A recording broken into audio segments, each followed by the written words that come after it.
최동 원장님, 이렇게 안면 홍조 때문에 찾아온 사례, 기억나는 사례 있으신가요? 예, 제가 기억나는 사례가 있습니다. 환자분께서 여성분이셨는데요. 갱년기 나이대 분이셨는데 처음에 내원하셨을 때는 그 무릎이 아프고 하체가 시리다 이런 증상으로 내원을 하셨어요.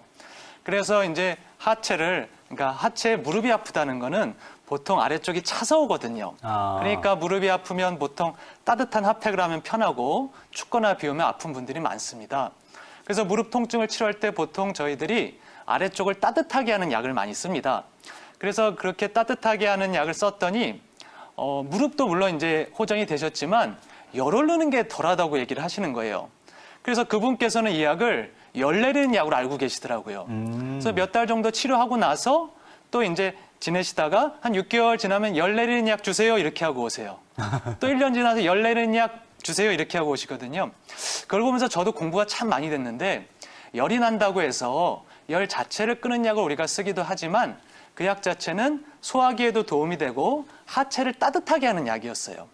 그러다 보니까 소화 기능과 좋아지고 또 하체가 따뜻해지면 오히려 열이 내리는 효과를 볼 수 있는 거죠.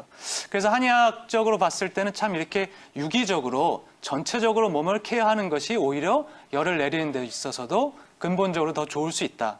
이런 공부와 경험이 많이 됐던 케이스가 기억에 남습니다. 네, 온몸의 체온이 어떻게 보면은 전체적으로 적당한 온도를 유지하게 되는 거네요. 그렇죠. 오히려 근데 잘 생각해 보시면 TV 보시는 분들 중에서 열이 많이 나시는 분들은 자기 하체가 시리지 않은가, 차지하는가를 한번 체크해 보셔도 좋아요. 그래서 오히려 그걸 치료할 때 위에 열도 내려가는 경우들, 유기적으로 전체적으로 건강해지는 게 상체 열 치료에 있어서도 중요하다. 이렇게 말씀드리고 싶습니다. 최동 원장님, 이 화병과 안면 홍조는 어떤 관계로 보면 좋을까요? 예, 여러분 갱년기 환자가 똑같이 오셔도 어떤 분들은 나는 갱년기 있는지 없는지 모르고 지나갔어. 열 오르는 것도 거의 없어. 이렇게 지나갔다고 하시는 분도 계시고 맞아요. 열 오르는 게 나는 뭐 5년, 10년 이게 갱년기인지 아닌지도 모르겠어요. 이렇게 얘기하는 분들도 계시거든요. 그러니까 저희들이 여기서 봐야 될 부분들은 몸의 전체적인 건강 상태인데 한 3가지 정도로 얘기를 해보고 싶습니다. 첫째는 이제 화병이라 그러죠. 스트레스랑 연관이 되는데 기본적으로 갱년기 자체는 열이 잘 오를 수 있는 시기인 건 맞습니다. 그러나 이 상황에서 스트레스가 많았던 분들은 아무래도 그 강도가 심하다든가 또 기간이 좀 길어질 수가 있습니다. 그래서 똑같은 상황이지만 자기가 스트레스 여부에 따라서 그것이 심하게 나타날 수 있다. 이렇게 보시면 좋을 것 같고요. 또 두 번째는 소화 기능이 약한 분들이 또 열이 심하게 오를 수 있는 요인들이 하나가 될 수가 있습니다. 예를 들어서 우리가 체하면 어때요? 머리가 아프면서 약간 열감이 나는 경우들이 있을 수 있거든요. 그래서 평소에 위장 기능이 안 좋은 분들은 이 열감이 오르는 한 원인이 될 수 있다. 이렇게 보시면 좋을 것 같습니다. 또 마지막 3번째는 아래쪽이 아까 말한 것처럼 좀 찬 분들이 있거든요. 이런 분들은 마찬가지로 위쪽으로 열이 오를 수 있는 요인이 되는데 그러나 이 3가지가 사실은 독립되어 있는 것은 아닙니다. 위쪽으로 스트레스 많은 분들은 아무래도 소화기도 약해지고 아래쪽이 찬 부분들이 많아지기 때문에 마찬가지로 이것을 유기적으로 치료하는 것이 중요하겠다. 그리고 스트레스가 많은 분들은 더 심해질 수 있기 때문에 아무래도 스트레스 조절하는 부분들이 갱년기를 좀 편하게 넘어가는 부분, 열이 오르는 부분에 있어서 중요할 수 있겠다. 이렇게 말씀드리고 싶습니다. 네, 그렇다면 이렇게 방금 이야기해준 다양한 증상들이 갱년기에 나타나면은 어떠한 치료를 받으면은 크게 도움이 될 수 있을까요? 예, 마찬가지로 아까 이제 3가지 원인에 대해서 한번 얘기를 드렸는데요. 치료도 한번 3가지로 나눠서 얘기를 해보도록 하겠습니다. 한약과 침과 뜸이 있는데 우선 한약에 있어서도 다시 3가지로 나눠보면 첫째 스트레스나 화가 있을 때는 이제 간에 화를 내려두는 처방들을 많이 합니다.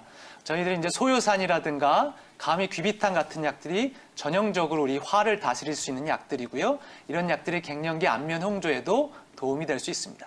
또 두 번째는 소화기가 약한 분들, 저희가 이제 평이산 같은 약들을 많이 쓰는데 위장에 채기를 내리고 소화 기능을 강화시켜주는 약들을 쓰게 되면 또 안면 홍조에 도움이 될 수 있고요.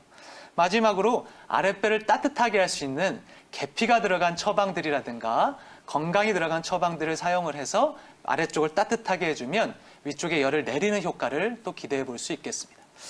또 침에 있어서는요. 화면에 보시는 것처럼 소부열, 어제열이 나와 있는데 이런 것들이 한의학에서는 이 심장이나 폐에 화를 내려드리는 혈자리거든요.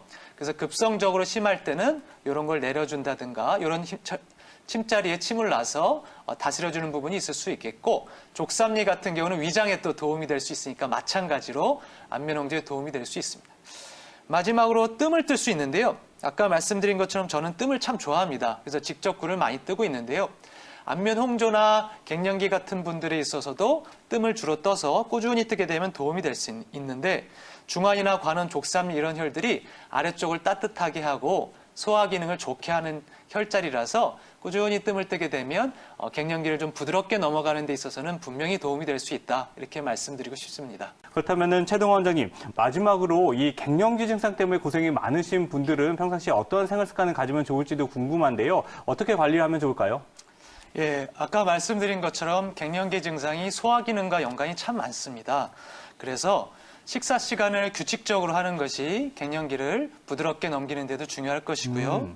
그다음에 마찬가지로 야식을 많이 먹어서 체기가 생긴다거나 소화 기능이 약해지면 갱년기도 더 증상도 부담이 될 수 있기 때문에 야식을 줄이시고, 금주는 뭐 당연하겠죠. 우리가 술 많이 드시면 어때요? 이렇게 열이 잘 오르지 않습니까? 그래서 평소에 술을 많이 드시면 위쪽으로는 자꾸 열이 생기고 아래쪽은 차지는 상열 하안으로 잘 발전할 수 있기 때문에 금주 아니면 술을 줄이시는 게 중요할 것이고요. 또 잠의 경우에 있어서도 잠을 일찍 잤을 때와 늦게 잤을 때 한번 비교해 보시면 좋을 것 같습니다. 예를 들어서 우리가 2, 3시에 자거나 밤을 새거나 그러면 자기도 모르게 약간 열감이 뜨는 경우들을 경험해 보신 적이 있을지 모르겠습니다. 그래서 사람이 잠을 일찍 자게 되면 이 열이 좀 안정되는 효과가 있습니다. 그래서 저는 보통 권해드리기를 한 11시 전에는 이불 안에 좀 들어가세요, 이렇게 많이 권해드립니다. 그래서 할 수 있으시다면 그렇게 하길 권해드리고요. 아니면 뭐 나는 아예 2, 3시에 자는데 어떻게 해요? 그런 분도 물론 11시 전에 주무시면 좋겠지만 지금보다 그래도 한두 시간, 2, 3시간이라도 가능한 범위 내에서 좀 당겨보시면 좋겠고요. 마지막으로 아래쪽이 차면 갱년기와 연관이 된다 말씀을 드렸는데, 족욕이나 반신욕 같은 것을 통해서 아래쪽을 좀 따뜻하게 해주면 위쪽으로 열이 오르는 이 갱년기 증상에 도움이 될 수 있겠습니다. 그러나 해보면서 본인에 맞는지 확인해 보시면서 결정하시는 게 좋을 것 같습니다.